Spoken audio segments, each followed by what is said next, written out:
Tonight, nuclear alert. Russian President Vladimir Putin raises the nuclear weapon SPECTER as his military advance into Ukraine encounters stiff resistance from Ukrainian fighters. He seems erratic. There is an ever-deepening delusional rendering of history. Plus, talks resume to avoid another worst-case scenario, a nuclear-armed Iran, and China's nefarious influence on South America. It is a big problem, and it's a problem that's getting worse. The shift in the Southern Hemisphere. All this and more, tonight on Faith Nation.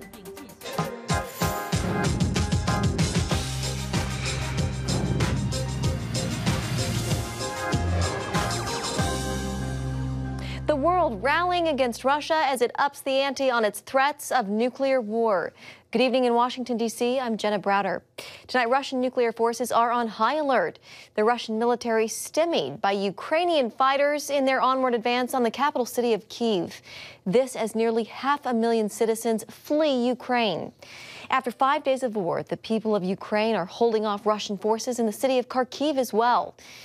Now, as the death toll rises on both sides, diplomats have returned for talks of peace. Analysts say the recent sanctions from the West are pushing Russian President Vladimir Putin closer to threats of using nuclear weapons. CBN's Brody Carter is following the latest in this ongoing crisis. Brody? Jenna, while delegates met in Belarus to potentially calm the air, a renewed Russian onslaught of missile attacks causing additional loss of life. All of this following President Putin's weekend move to put nuclear forces on high alert. This in response to severe sanctions now crippling Russia's economy. This video of an apparent Russian cluster strike on Kharkiv, Ukraine's second largest city, shows Kremlin attacks have only intensified. Russian rockets have killed and injured several. Make no mistake, Mr. Putin still has at his disposal significant combat power. He hasn't moved all of it into Ukraine, but he's moved the majority of it. He still has a lot that he hasn't moved into Ukraine. While Ukraine has delayed Russian forces from taking its capital city, satellite images show a 3.5-mile Russian convoy posturing for another attack on Kyiv. And it's just a heartbreaking a story of people who are suddenly have to just leave their homes very quickly. CBN's George Thomas, on the ground in western Ukraine, says 500,000 Ukrainians have already fled to neighboring countries. He estimates up to 5 million refugees in total. The Ukrainian government is restricting any man between the ages of 18 and 60 from boarding a train because they are needed to take up arms and to fight the Russians. Ukraine civilians continue to bear arms and fight. Many seen making Molotov cocktails to use against the Russians. Ukrainian prisoners with real military experience have been released to fight for their country's freedom. Meanwhile, almost 28 NATO countries increased sanctions against Putin and Russian banks, sending the country's economy into a tailspin. The Russian ruble plunged nearly 30% against the dollar, and today Switzerland joined in, barring Putin from Swiss banks. Analysts worry, though, it only may provoke further retribution. Monday, nightfall brings another round of sirens and explosions for citizens of Kyiv and other major cities. The world now waits on the Kremlin's next move. Nuclear use would have devastating consequences. As President Putin continues his premeditated, unprovoked, unjustified, and unlawful war against Ukraine, the United States, along with our allies and partners around the world, will continue to hold the Russian government accountable. Military experts say the war in Ukraine is not going the way President Putin had planned. They estimate 4,500 Russian troops have been killed trying to overtake Ukraine. When asked if Americans should be worried about the prospect of nuclear war, President Biden simply says no. Jenna, back to you. And here now for more, energy and cybersecurity expert Amy Myers-Jaffe, Director of Research at Tufts University. Amy, thank you for coming on the show tonight. So over the weekend, U.S. and European allies agreed to cut Russia out of the SWIFT banking system. Do you think Russia could respond with cyber attacks against the U.S. or other nation states? Well, I mean, the Russians have in the past, as in the lead up to this conflict, they had suggested that if their banks were cut out of the banking system, that they would respond with cyber attacks on international banks, could be U.S., could be Europe. So I know that here in the United States, our banks have been bracing for that because it is a risk. Do you think the U.S. and European nations are prepared if we do see a cyber attack? Well, you know, I would like to hope so, but of course, we never know until it happens, you know, how vulnerable we are. I think what I would say here is that in the case of a banking situation, the banks are very experienced with electronic transactions. And so I would imagine that a problem, people are, a lot of times in cyber, it's not, do you have every single hole plugged for an intrusion? It's about how fast your recovery time can be. So I would imagine that the banks are very prepared to minimize the disruptive effect once something would happen, if indeed it were to take place. So far, sanctions for Russia have not directly targeted oil and gas. Amy, why is that? Well, I think that that's very escalatory. You know, we're talking about a conflict where the head of state has even mentioned the nuclear option. And so you want to proceed very carefully. You want to make sure that our responses from the West are very proportional, but are at least designed to cause enough discomfort that maybe the Russians would look for a diplomatic exit. So one of the interesting things is that the Russians had this war chest prepared of $650 billion, which they've built up in recent years from high oil prices. So this move that the Biden administration made was quite interesting because it literally cuts Vladimir Putin off from a lot of his savings account and restricts how much capital he has access to. And so that sort of levelized the field a little bit in terms of whether this war chest that Russia has put together, you know, it's much smaller now that we have put sanctions on the Russian central bank. Yeah, there are fears that these sanctions have pushed Russia further and further into the corner and isolated them even more. Do you foresee the United States and the Western world putting sanctions, more sanctions, say on oil and gas, on Russia in the coming days and weeks? Well, do you think it'll get to that point? You know, let's hope it doesn't get to that point. I mean, it's clearly something that is on the table that could be implemented. It requires preparatory steps, and you're already seeing Germany and other countries making plans and announcements about what they would do if they needed to move away, say, from the use of Russian gas, natural gas. So I do think that one has to always be prepared. And that has to do with not, but more if Russia takes more extreme actions and something really needs to be done, you want to have some kind of escalatory action you can take that is short of boots on the ground or a military response, which would be very dangerous. And so I think that it's really the ball is in Russia's court in this regard, in that if these other things would be looked at and prepared for, but only in the case that Russia would take more and more extreme steps, escalatory steps over time. Yeah, we will hope it doesn't get to that point. Amy Myers-Jaffe with Tufts University, thank you so much. It's great to see you. Thanks for having me. Well, critics are warning the Russian invasion of Ukraine could spark a rush to an Iran nuclear deal. Talks to restore the Iran nuclear deal are underway, resuming this morning in Vienna after Iran's announcement of a joint draft with world powers. The White House views a return to the 2015 nuclear deal, pausing Iranian nuclear development, as a key to stability in the Middle East. A top aide to former Israeli Prime Minister Benjamin Netanyahu telling the Times of Israel he worries the Ukraine conflict could lead to a mistaken conclusion that a deal must be signed quickly in order to focus on the crisis in Europe. And for more on this, we're joined by former intelligence officer Michael Pregent, a senior fellow at the Hudson Institute. Michael, welcome. Good to have you on tonight. By your estimate, how do you think the Ukraine conflict will affect the outcome of these nuclear talks in Vienna? Well, thanks for having me. I think the Ukraine conflict should actually end the nuclear talks, because Americans have to know that it's Russia that's acting as an intermediary between the United States and Iran. So Russia meets with us, then goes and meets with Iran, comes back and tries to push us towards Iran's position. Anything that favors Iran at this point will favor Putin.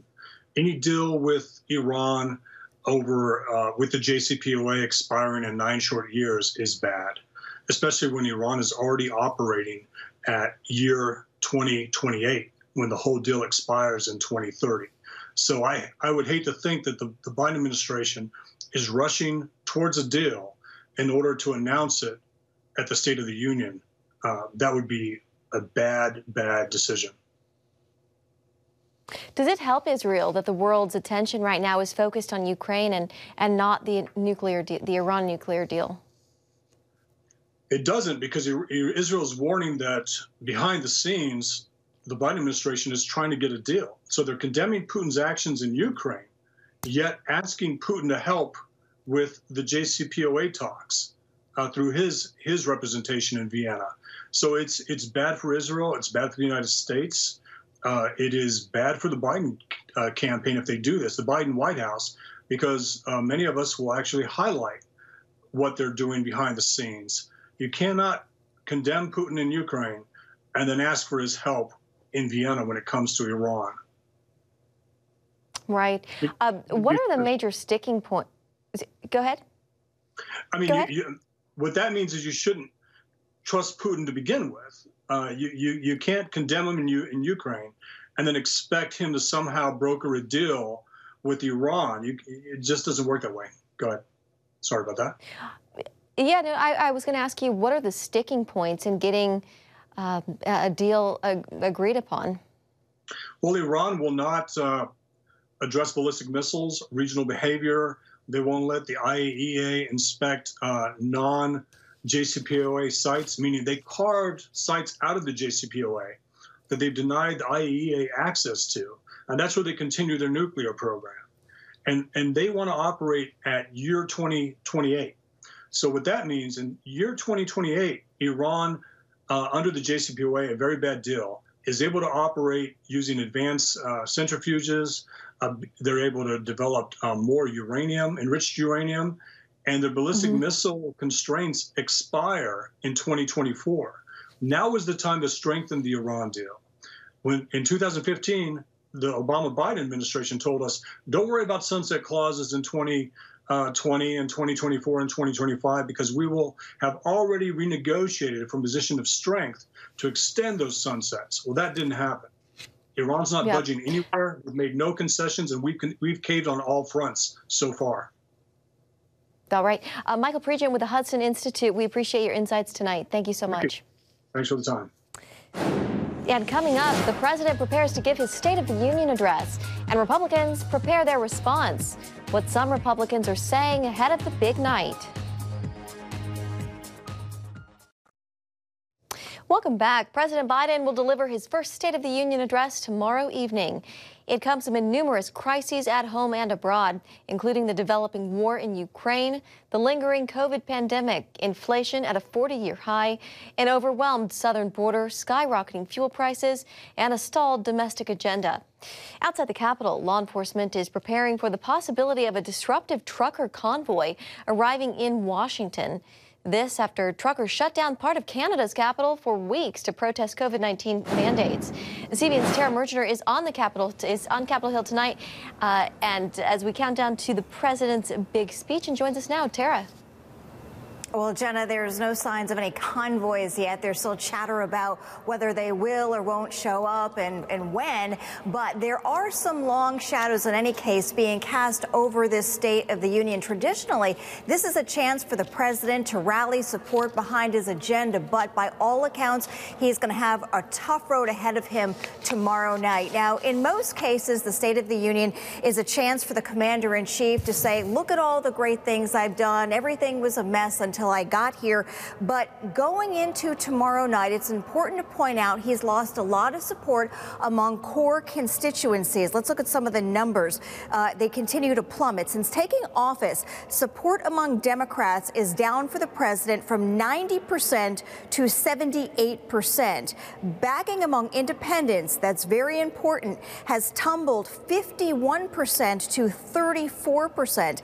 And today, the outlook for Democrats in the midterms is bleak, with Republicans casting the upcoming midterms as a referendum on the president. And while the Republican Party is not in the majority, pundits say his first State of the Union will be shaped as much by the GOP as his own Democratic Party. Republicans are clearly on the offense, with dozens of House lawmakers making themselves available to the press on Capitol Hill today to talk about where the country is now and what they want to hear from the president tomorrow night. The big themes: Ukraine, inflation, and energy independence.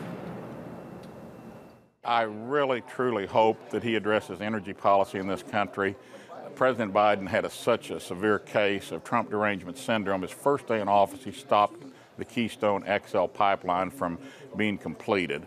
Big mistake. We need to project strength in strong leadership that we need from the White House coming forward, so that our adversaries who are watching will know that we have a leadership in the White House that can lead.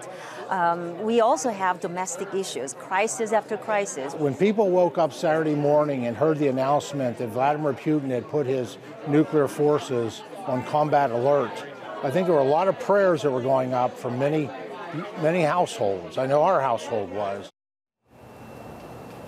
And just ahead of the State of the Union, the mask mandate has been lifted here for members of Congress, just ahead of the president's intent to highlight his progress in the fight against COVID-19. Jenna. All right, Tara Merchant reports at the Capitol. Thank you. And you can watch the State of the Union tomorrow night on the CBN News Channel. Just download our app or visit our CBN News YouTube page.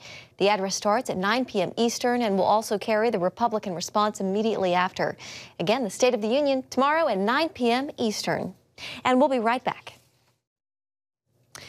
For the past 20 years, while the U.S. was focused on other parts of the world, China worked its way to South America. Dale Hurd explains how U.S. influence is fading in our southern hemisphere. A Chinese TV show teaches the latest Latin dance moves. The Chinese have a new interest in all things Latin American these days because China is now the dominant power in the region. This shows the extent of China's trade dominance in South America in 2000. Compare that to what it is today. And China is well on its way to becoming the dominant trading partner in all of Latin America. Latin American officials are warning that the U.S. is losing the region to China without a fight. It is a big problem, and it's a problem that's getting worse. Dr. Evan Ellis is a Latin American expert at the U.S. Army War College. For China, in Latin America, like most other parts of the world, it's mostly economic, but that doesn't make it any the less strategic either for the United States or the region. 20 Latin American nations have joined China's Belt and Road Initiative, in which China invests in a nation's infrastructure, like this container port China is building for Peru. China will also be supplying nations with civilian nuclear technology, helping them develop space programs, and providing them with Chinese 5G technology that experts warn is a surveillance tool of the Chinese military. Several nations have received Chinese loans. Ecuador is so deep in debt to the communist government, it's asked Beijing to renegotiate the terms. They orchestrate those loans and those contracts in ways to make sure that they get paid. And Chinese banks oftentimes operate more as loan sharks. In other words, give me the title to your car, so to speak. In addition to making money, China expands its political influence. Taiwan used to be the dominant Asian trading partner in Latin America. Now, most of the nations in the region have flipped their allegiance to communist China. At the same time, a leftist populist wave is sweeping through Latin American politics. Most of the governments now range from center-left to Marxist, with Brazil and Colombia both at risk of also falling to the left in coming elections. Were that to happen, you would essentially have the entirety of Latin America in the hands of not just leftists, not just socialists, but really radicals and communists in quite a number of cases. China is also establishing a growing number of Confucius institutes in the region, school programs that teach young people Chinese language and culture and push Chinese government propaganda.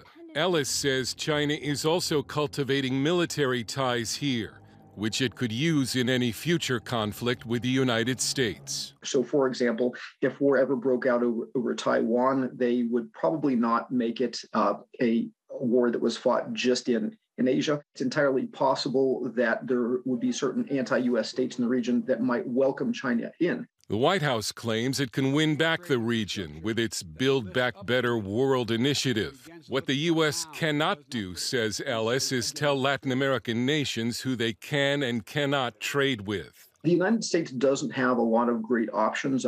It's very difficult for us to try to block sovereign nations from realizing commerce with another power. It only creates resentment. It's very difficult for the United States to provide alternatives to massive amounts of Chinese aid and investment. But the U.S. has to do something because America faces a new strategic threat in this hemisphere. We need to be acting on the principle that what happens in our hemisphere is of vital interest to our country. It's not just our backyard, I would argue it's our front yard. Dale Hurd, CBN News.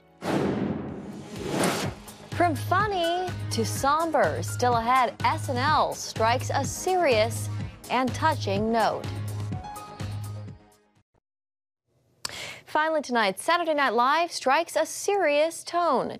Instead of the usual cold open skit to open the show this weekend, the cast paused for a prayer for Ukraine. Ladies and gentlemen, the Ukrainian Chorus Dumka of New York.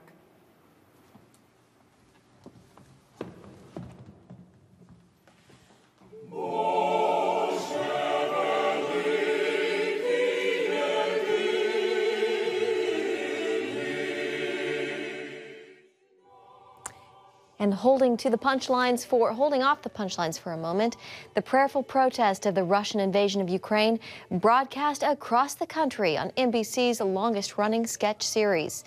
The patriotic Ukrainian hymn and anthem first gained national significance during the Ukrainian War of Independence in 1917. And we'll leave it on that note this evening. Thank you for joining us, and we'll see you tomorrow.